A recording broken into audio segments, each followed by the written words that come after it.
Financial Fridays, just dough, no glaze, with Dre and Smiley. Smiley, man, what's going on in finances this week? Oh man, finances. I heard a conversation and I heard these people talking about the difference between assets and debts and I wanted to focus in on assets today, like the different kinds of assets. And I'm going to quote Mm, Robert Kiyosaki, who's from Rich Dad Poor Dad, Cash Flow Quadrant.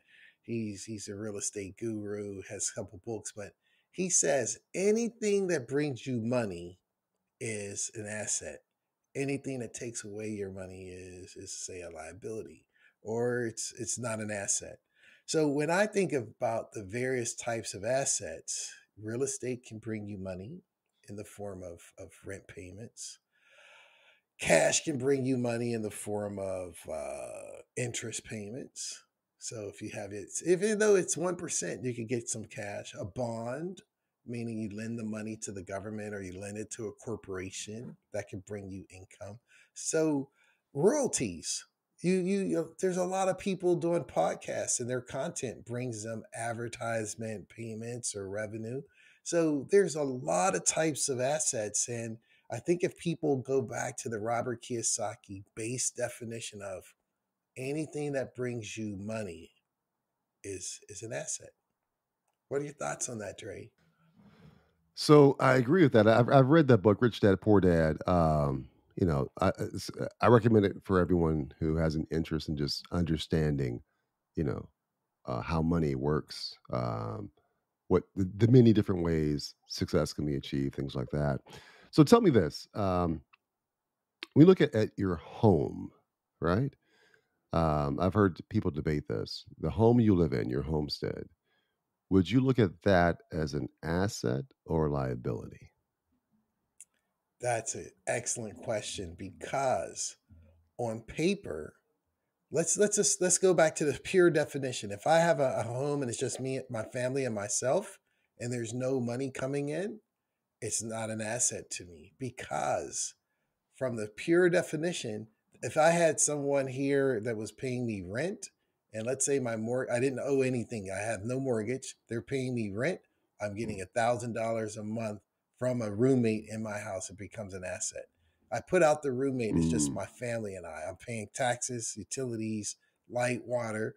It's an expense because there's no money coming in yeah. from the pure definition of money coming in. Now, on Hmm. paper, I would argue wholeheartedly against that because even though I don't have cash flow coming in, my house may be valued at 100 grand. It goes up to 250. On paper, I just appreciated 150,000. But from Kiyosaki cash flow quadrant, there's if it's not bringing you cash flow, it's not an asset. So Mm, the pure sense. It's yeah. not an asset until now. Let's assume I pay utilities and everything is $900, and I got someone in here paying. They pay me 1,000.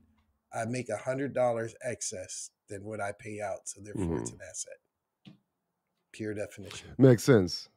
Yeah, makes sense because I remember reading that book um, years ago and sharing that concept with someone that the house that we live in, our homestead, is not, you know, by pure definition, like you were saying, an asset. It's money going out. Um, and so, yeah, that's something that I think some people have, some challenges with, really embracing. And I think that's also where the idea of this, this Burr method that people talk about today, which has been around forever, and you just touched on, which is, finding ways to, buy a property, live in it, rehab it, rent it out, and then go buy the next one and repeat the process. I think there's some Yeah. refinancing in there as well, but yeah, I think having a clear understanding of the difference between assets and liabilities um, lays the foundation for financial success going forward. So how would you summarize to wrap things up here, Smile? How would you summarize the importance, why it's important to understand the difference between the two? It's fundamental of like, almost like breathing. If you believe your debt is an asset, you're going the wrong way very fast. So it's fundamentally basic principle to know the difference between a debt and an asset. Because if you're going, let's say I'm in Chicago and I go east on 80 thinking I'm going to California, I'm never going to get there. Or if I'm on 75 in Cincinnati and I go south to to Florida and I'm thinking I'm going to Detroit, I'm never going to get there. So that it's pivotal. You if you're not going in the right direction, certain things are binary. Either it's up, it's down, it's right, it's left, it's on, it's off. That's the same way. You need to know. You must master it. You have to. That's a fundamental. It's fundamentally essential for financial wealth establishment as breathing. You have to know the direction you're going in. You don't want to go the wrong way Love thinking it. you're going the right way.